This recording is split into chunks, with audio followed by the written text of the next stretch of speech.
నమస్కారం గురువుగారు. నమస్కారం అమ్మ. గురువుగారు కరుంగలి మాల ఇది ఈ మధ్య కాలంలో చాలా ఫేమస్ అయింది కదా గురువుగారు. ఈ కరుంగలి మాల ధరించినప్పుడు మనం ఎలాంటి నియమాలు పాటించాలి? అసలు ఈ కరుంగలి మాల ధరించడం వల్ల మనకు ఎలాంటి ఫలితం కలుగుతుందంటారు? ముందుగా సింహగణపతి దేవతపై నమః. చూసేవంటి వీక్షకులకు నమస్కారం. ఏమండి, మాల అనేటప్పటికీ ఎన్నో మాలలు ఉన్నాయి. వైజయంతి మాల, తులసి మాల, రుద్రాక్షమాల, స్ఫటికమాల, తులసిమాల, ఎర్ర చందపు మాల, ఇవన్నీ కూడా చాలా అరుదుగా మనకు కనపడుతూ ఉంటాయి. ఒక్కొక్క మాలకు ఒక్కొక్క స్పెషలిస్ట్ ఉంటుంది. మరి అదే విధానంగా కరుంగలి మాలలో వేసుకోవడం వల్ల ఈ మధ్యకాలంలో చాలా వరకు సెలబ్రిటీస్ వేసుకోవడం ఆరోగ్యవంతంగా ఉంటుంది. బీపీ, షుగర్ అంతా కంట్రోల్ అవుతుంది. మరి అదే విధానంగా నెగిటివ్ ఎనర్జీపై పాజిటివ్ ఎనర్జీ రావటం జరుగుతుంది. సో వివిధమైనటువంటి అన్నీ కూడా జరుగుతాయి అనేసి ఒక గట్టి విశ్వాసం.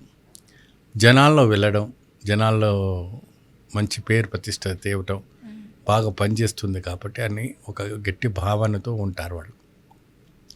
సో ఈ రకంగా మనం చూసుకుంటే అయితే మాత్రాన కరుంగలి మాల ఎవరికి పడితే వాళ్ళకు సెట్ అవ్వదు. ఓకే. ఇప్పుడు మగవాళ్ళకి ఆడవాళ్ళకు చాలా వ్యత్యాసాలు ఉంటాయి. దానికి అంటూ నియమాలు కొన్ని ఉంటాయి. ఆ నియమాల ప్రకారంగా మీరు పాటించాలి. నియమాలు మీరు సరిగ్గా పాటించలేదనుకో రివర్స్ తలుగుతుంది. ఓకే, అట్లా కూడా ఉంటుందా? రివర్స్ తలుగుతుంది. ఇప్పుడు ఒక్కొక్క మాలకు ఒక్కొక్క విశిష్టత ఉంటుంది. ఊరికే వేసుకోరు కదమ్మా. ఇప్పుడు రుద్రాక్షమాలకు చాలా ఐదికం ఉంటుంది. చాలా పరిశుద్ధంగా ఉండాలి, నీచు తినొద్దు, 2 పూట్ల స్నానం చేసుకోవాలి. రుద్రాక్షమాల వేసుకుంటే చాలా పవిత్రంగా ఉండాలి. రుద్రుణ్ణి నేత్రాలో బీజం నుంచి పడిన వంటి ఒకలో తయారైనటువంటి ఒక రుద్రాక్ష మఠం. ఆ రుద్రాక్ష మఠంలో ఉన్నటువంటిది ఆ ఒక పవిత్రమైనటువంటి ఒక యజ్ఞం. ఈ యజ్ఞంలో ఎంతటి వైవిధ్యం కనబడుతుంది, ఎంతటి ప్రాముఖ్యత ఉంటుంది, ఎంత విశేషమైనటువంటి కైంకర్యం ఉంటుంది తెలుసున, అంతటి కైంకర్యాలన్నీ రావటం అని జరుగుతుంటాయి. సో కలుంగూరి మాల అనేటప్పటికీ మహిళలకి ఋతుసవనాలు వస్తాయి. ఆ ఋతుసవనాలు వచ్చినప్పుడు ఎప్పుడైనా కూడా దానికి మైల తలిగింది అనుకోండి, అప్పుడు చాలా వరకు వాళ్ళకి రివర్స్ అయిపోతుంది. అందుకే ఎవరు పడితే వాళ్ళు వేసుకోవద్దు. ఇంకోటి ఏంటంటే వటవృక్షాల పైన వేసుకోకూడదు. అంటే లేడీస్ చెస్ట్ పైన అవి తలగకూడదు అంటారు. దానికంటూ ఒక వయసు లిమిటెడ్ ఉంది. 50 ఏళ్ళ పైన ఉన్నవాళ్ళు, 12 లోపు ఉన్నవాళ్ళ పిల్లలు వేసుకోవచ్చు. మధ్యలో ఉన్నవాళ్ళంతా ఎవరు పడితే వాళ్ళు వేసుకో. అది కాదండి గురుగారు, మేము బ్రాస్లెట్ టైప్ వేసుకోవచ్చునా, మెడలో వేసుకుంటే అక్కడెక్కడ తలుగుతుంది కాబట్టి బ్రాస్లెట్ టైప్ వేసుకోవచ్చు. అంటే బ్రాస్లెట్ టైప్ కూడా వేసుకున్నా కూడా ఆ ఒక నియమాలు నిబంధనలు పాటించాలి. దానికి ఉల్లిపాయలు తినకూడదు, నాన్ వెజ్ తినకూడదు, నేల మీద పడుకోవాలా. చాలా వరకు మురుగరిని ఒక అవతారం కాబట్టి ఆ మురుగరికి ఒక అంశ కాబట్టి కరుంగలి మాల చాలా పవర్ఫుల్గా కనపడుతుంటుంది. ఇదేంటి అంటే ఒక శాలిగ్రామం ద్వారా తయారు చేస్తూ ఉంటారు.